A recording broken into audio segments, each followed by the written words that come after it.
इतने खुशी की बात है कि जो 20 बरस से नीतीश कुमार 400 रुपया पेंशन दे रहे थे भीख, वो अब 1 करोड़ लोगों को 1100 मिलने लगा।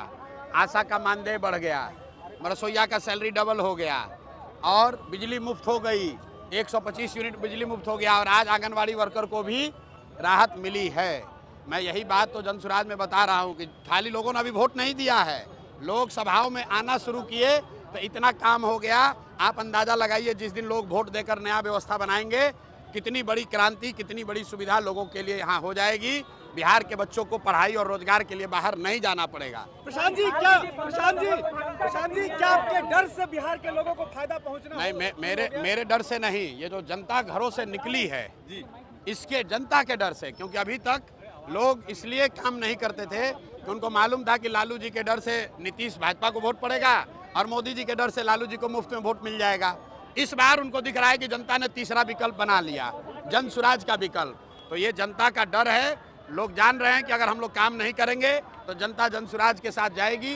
जनता ने ऐसे भी जनसुराज के साथ जाने का मन बना लिया है। अब जाते जाते जितना जनता को इनको देना है दे ले, क्योंकि ये जनता का हक का पैसा है जो लूट कर ये तिजोरी में भरे हुए हैं। अब जनता के लोगों को मिल रहा है, जनता को मिल रहा है, इसकी खुशी है।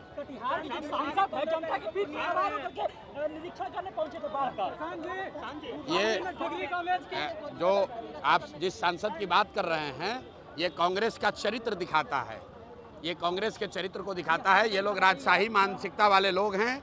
आप देखिए राहुल गांधी यहाँ आए थे, 6 दिन में पूरा बिहार बेचारे घूम कर चले गए।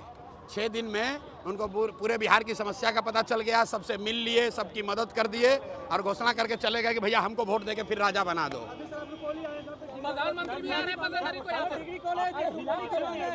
मेरे भाई, आप कह रहे हैं डिग्री कॉलेज होना चाहिए बिहार में। यहाँ रुपौली में एक भी जब स्कूल नहीं है, प्राथमिक विद्यालय नहीं चल रहा है, आप डिग्री कॉलेज का बात कर रहे हैं। हमने अभी भाषण में क्या कहा, जब लोग यहाँ प्राथमिक विद्यालय के लिए, डिग्री कॉलेज के लिए वोट देंगे तो विद्यालय और कॉलेज भी बनेगा। लेकिन अगर आप वोट 5 किलो अनाज के लिए दीजिएगा, जाति के लिए दीजिएगा, तो डिग्री कॉलेज नहीं बनेगा।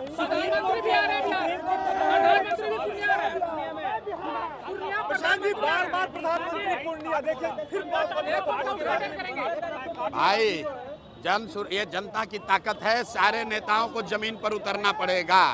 राहुल गांधी 55 बरस में एक दिन एक रात भी बिहार में नहीं बिताए थे। हमने प्रेस में कहा और 10 दिन आकर यहाँ बिहार में रहना पड़ा। अब हमने प्रेस में कहा कि भाई 400 रुपया पेंशन से काम नहीं चलेगा, तो नीतीश कुमार को डर के मारे 1100 करना पड़ा। मोदी जी आकर यहाँ ट्रेन का घोषणा कर रहे थे, हमने कहा कि भैया हम लोग को ट्रेन नहीं चाहिए जिस पर कि बैठकर हमारे बच्चे गुजरात महाराष्ट्र में मजदूर बनकर जाएं, हम लोग को यहाँ फैक्ट्री चाहिए। तो मोदी जी अब बात कर रहे हैं पलायन की। देखिए पूरे बिहार में बात हो रहा है पलायन का, क्यों हो रहा है? आज तक तो नहीं हुआ, इसलिए कि हम लोग, अब जनता ने बात समझ लिया है, हम लोग को ट्रेन नहीं चाहिए, बस नहीं चाहिए, हम लोग को पहले फैक्ट्री चाहिए, रोजगार चाहिए, पलायन बंद होना चाहिए। मोदी को भी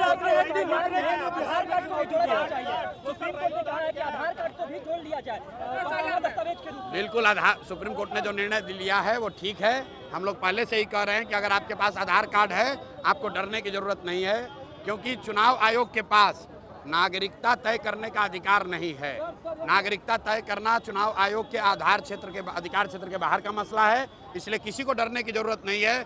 जिसके पास भी 12 में से एक भी डॉक्यूमेंट है वो इस बार वोट दे पाएगा, ये कोई चिंता की बात नहीं है। और अगर 2-4 लोगों का नाम कट भी गया तो भी विश्वास रखिए, जितने लोगों का नाम वोटर लिस्ट में है उतने ही लोग नीतीश कुमार और भाजपा को सबक सिखाने के लिए काफ़ी है।